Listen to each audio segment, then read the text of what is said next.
Let's discuss the first category of parenchyma, that is chlorenchyma. As the name itself suggests, chlorine. That means what does it contain? Chloroplast. So then tell me children, where is its location? Yes, you are right. It is located in mostly in the green parts of the plant, that is especially leaf. Now if you observe in the image, you are able to see the green dots lying in these parenchymatic cells. Now these are all parenchymatic cells children.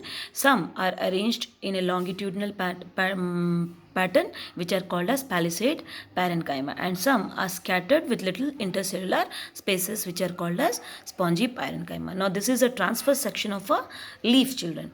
So what do these chloroplasts help in? This help in the process of photosynthesis. So when parenchyma contains photosynthesis, it helps in the process of photosynthesis. Hence this parenchyma is also called as what? Chlorenchyma. Now let us see the next one. Now I hope you must have seen this lotus stem, which is also called as Kamal Kakdi. Observe this. There are fine spaces, gaps, holes in them. This is the cut slices of the lotus and stem, and this is actually the stem. If you see like a flower, it would be appearing. So what are all these? These are all spaces. Now where does this lotus plant grow? It grows in water. You can say it's an hydrophytic plant. So in them, they have a special kind of parenchyma, which is termed as parenchyma. And the cross-sectional view here, what has been displayed is of a hydrilla plant.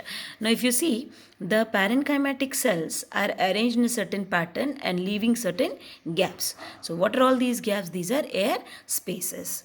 Now guess children, what is the purpose of this air spaces in a plant, in the stem, or maybe for that matter in leaves? Now if you see in the previous slide, we observed air spaces in the previous slide. What is this air spaces meant for? These are meant to trap air. Similarly, in the aquatic plants, they are also meant to trap air.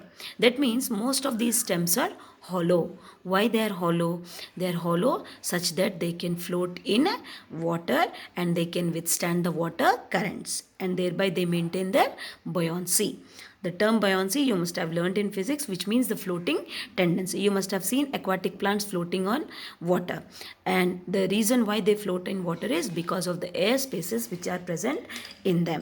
And hence, they are going to float, and who is doing this function?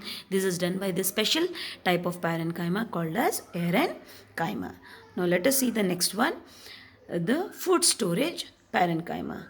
You all have learned in your previous standard about the modified storage stems and roots, especially the tubers and the modified roots, that such as tubers like potato, similarly storage roots like beetroot or sweet potato or radish, carrot.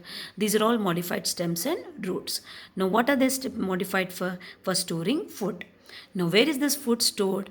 This is stored in the special parenchymatic cells which are called as food storage parenchyma. So the images show you how they are storing the food particles. Now what kind of food particles they are storing? It can be in the form of starch. You all know this is the reserve food item. Similarly, maybe proteins or maybe oils. Now this storage parenchyma serves a major important purpose, that is having reserve food material for the plants, which also becomes a staple food even for human beings. Now let us see the another one, the water storage parenchyma. Yes, the name itself suggests they store water. So if you see, these empty spaces will store water in them. And if you can, from the image, if you see what kind of habitat? Yes, a desert habitat, that is the xerophytic plants. So xerophytic plants contain these kind of special tissue, parenchymatic tissue called as water storage parenchyma, which will store water.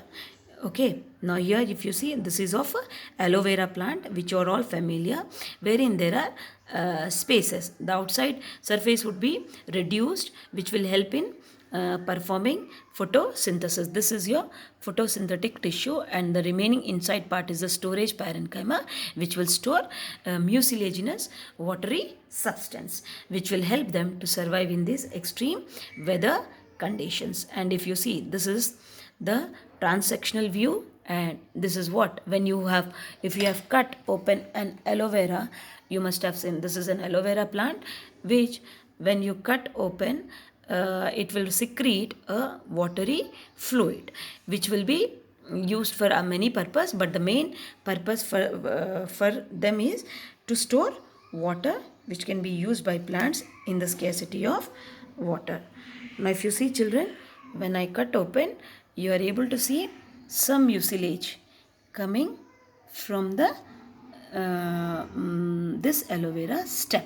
So this is observed in all the kinds of xerophytic plants. So today, children, we discussed about the 4 kinds of parenchyma.